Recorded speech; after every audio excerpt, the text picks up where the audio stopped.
संसदेमध्ये विनेश फोगट यांच्याबद्दल प्रश्न विचारल्यावर क्रीडा मंत्र्यांनी असं उत्तर दिलं की आम्ही त्यांच्यावर लाखो रुपये खर्च केले.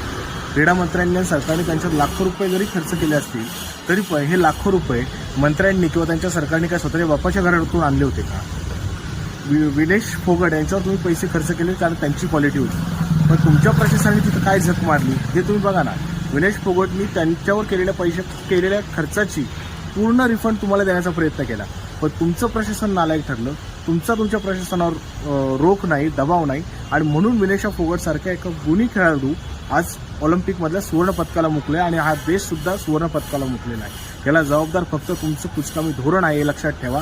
तुम्हाला क्रीडा मंत्री म्हणून क्रीडा मंत्रालय सांभाळण्याचा अधिकार नाही. तुम्ही तुमच्या पदाचा राजीनामा द्या आणि जमल्यास ऑलिम्पिकमध्ये जे सिल्वर मेडलसाठी विनेश फोगट पात्र ठरल्या होत्या त्या संदर्भात ऑलिम्पिक संघटनेवर दबाव टाकण्यासाठी प्रयत्न करा.